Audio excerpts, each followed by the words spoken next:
Good afternoon to you. Kalle, what can you tell us? I can tell you that there has been a trace finding of a female fertility drug in a voluntary testing scheme, which is in addition to the UCAD testing scheme, the British Board testing scheme. So two separate schemes. So they both wanted to sign up to a voluntary scheme as well. At the end of August, beginning of September, there was a test taken from Ben, in which there was this female fertility drug. I'm sorry, I can't remember the name right now, but it's Clomiphene. Clomiphene. Yeah, exactly. And that was then relayed to us when those tests came back. The British Board follows UCAD, and the UCAD tests were presented to us as all negative, and that's the position that let's say from a legal, from a licensing point of view, that we have received. We took medical advice, because it's not just a case of if you have a substance, you have to also see it's a non-PD, but at the same time, it can raise the testosterone levels. The experts that we consulted couldn't see that it was giving an advantage. So on the basis of that, we discussed obviously straight away with the most important person from our side, and that's the athlete. And he was happy to continue. He spoke to Ben as well directly. There was a direct discussion between the two. I'm not privileged to that discussion. I wasn't part of that discussion. But at the same time, they had a personal discussion on it. It seems to be a personal matter from Conor Benn. I can't comment more on that. At the same time, we have to focus on the show on Saturday, and we can't be distracted by anything. And this is. But Kalle, this is a banned substance. It's not up to the athletes to decide whether they want to ignore the rules, and they're prepared to do it because there's a huge fight with huge amounts of life-changing money for them, surely. Simon, totally. Listen, at the end of the day, I'm not a legal expert on this. I'm not a medical expert on it. That's why we sought the opinion. But it's a banned substance, isn't it, Kalle? It's a banned substance. It's a substance that's on the list, which is. They're differentiated, Simon. So you've got substances which cause automatic suspensions. There's substances you can declare. It wasn't declared. Was that a mistake? Absolutely.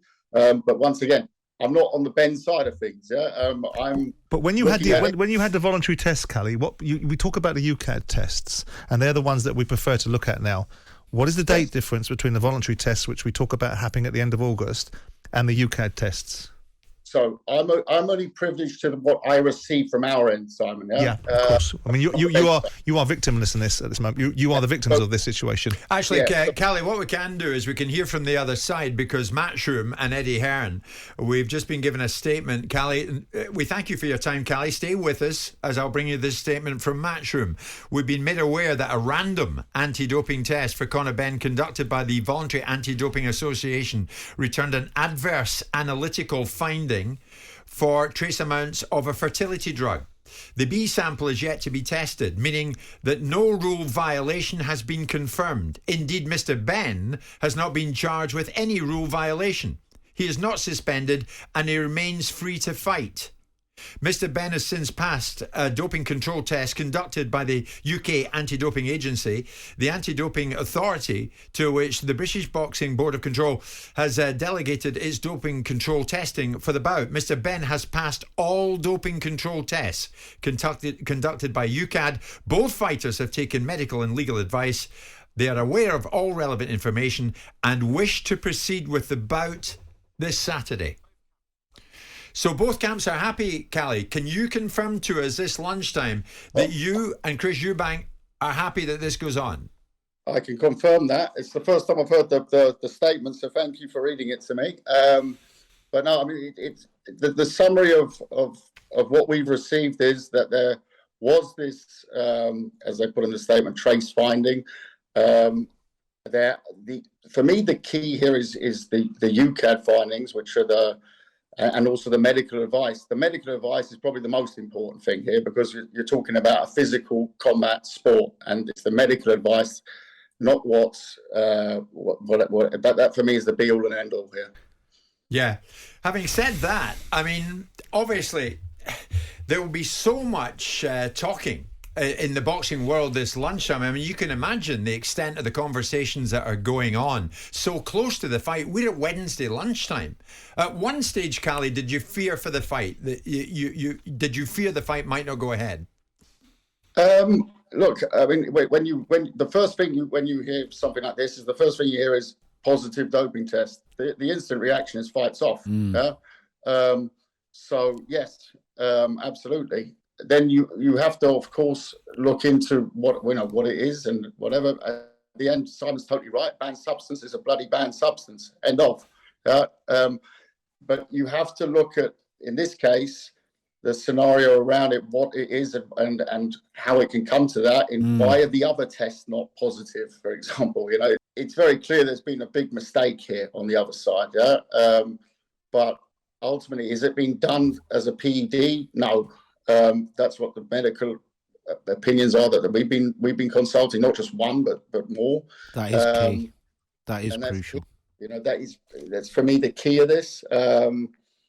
Yeah, and ultimately, like I said before, I'm not the man stepping up to fight. Kalle, what are you hearing between now and Saturday night? Will UKAD be conducting any more tests? They've taken a recent one, and it's come back negative. So, how recent do we know, Kalle? I'm waiting to get the details on how recently. But it would be strange if it started to take something, stopped and started again. It would also be, if he's... It'd be madness, wouldn't it? If he's got a positive test back in August from a voluntary agency, for it to be being tested now and it still be in his system, he'd have to be a loon, wouldn't he? Yeah, but Simon, at the same time, if someone is taking it without realising he should have declared it or whatever, then, I know, but Kalle, you're a big boy. You know that. I love Conor Benn, and I want him in this fight. But let's call it for what it is. Ignorance is not an excuse. We can't play that game. We can't say that people don't know what they're taking, so by definition they get away with taking something. Yeah, but let's give him some... We don't know the exact detail. The one thing that we've just heard is that the two fighters spoke personally. I think that's a big factor. Not in terms of how the law works. Well, can I be really cynical for the purpose of this conversation? Yeah. If this wasn't a fight where these boys were getting £3 or £4 million each, and the scale and size of this fight, there's a distinct possibility there'll be a different set of discussions going on now. Kalle. Do you believe that, Kalle? I'm in the middle of I understand you might want to reserve comment on that. Philosophical on this, but I can understand what Simon's saying. You're in an invidious position because it's not your fight. I understand, Kalle. Not a question of whether it's money or not, but it wouldn't matter if it's for £10,000 for a fight or £10 million for the fight.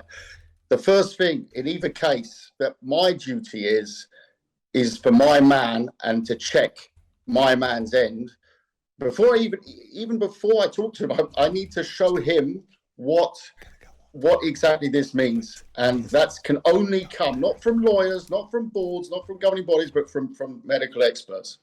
Okay, Kalle, we know this is a developing story, and to be quite honest, well done for coming on, by the way. It was early for you to say yes to this, and we appreciate you joining us live on the show this lunchtime. Just do it for me one more time. The fight on Saturday, can you confirm it's on? The fight on Saturday is on. Okay, Kalle Sauerland, thank you so much. Kalle's fighter, of course, is Chris Eubank Jr. and Matchroom and Eddie Hearn, of course, represent Conor Benn. The fight at the O2, Ben Eubank Jr. is on. Jim White and Simon Jordan. Monday to Friday mornings from 10 on AM, on DAB, via the talkSPORT app and on your smart speaker. talkSPORT.